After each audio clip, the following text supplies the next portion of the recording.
नमस्कार मित्रांनो, स्वागत आहे तुमचं आताच्या ब्रेकिंग न्यूजमध्ये।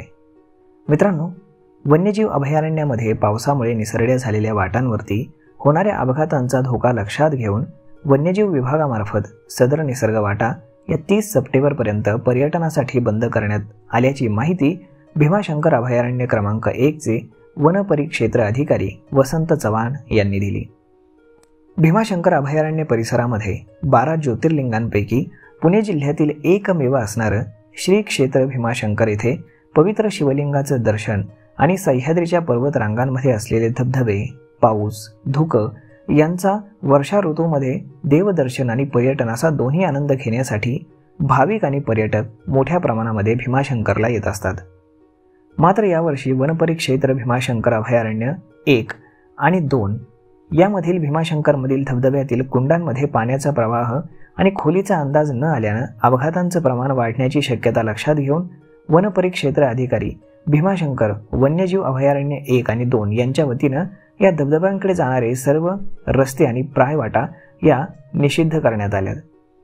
भीमाशंकर वन्यजीव अभयारण्यामध्ये प्रवेश प्रतिबंधित करण्यात आलेल्यामध्ये कोंढवळ धबधब्याकडे जाणारे सर्व मार्ग, खोपवली नियत क्षेत्र येथील चोंडीचा धबधबा, पदरवाडी जवळील नान्हीचा धबधबा, नरवली क्षेत्रातील सुभेदार धबधबा, खांडस ते भीमाशंकर मार्ग येथील घोंगळ घाट, नाला आणि शिडी घाट येथील पदरवाडी ते काठेवाडी पूर्णतः बंद करण्यात आलेला आहे। उपवनरक्षक वन्यजीव पुणे यांच्या वतीने भीमाशंकर येथे दर्शनासाठी येणाऱ्या सर्व पर्यटकांना वर्षाविरहित नियमांचं काटेकोर पालन करून प्रशासनाला सहकार्य करण्याचं आणि परवानगीशिवाय अवैधरित्या अभयारण्यामध्ये प्रवेश करू नये असं आवाहन करण्यात आलं आहे। प्रतिबंधित क्षेत्रामध्ये विनापरवाना प्रवेश करणाऱ्या पर्यटकांवरती वन्यजीव संरक्षण कायद्याअंतर्गत कारवाई करण्यात येण्याचं वनपरिक्षेत्र अधिकारी वसंत चव्हाण यांनी सांगितलं आहे।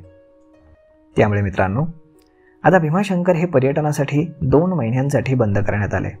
त्यामुळे जाताना आणि येताना आपण पोलिसांच्या दिल्या गेलेल्या सूचना पाळूनच तिथे जाऊन प्रवेश करावा।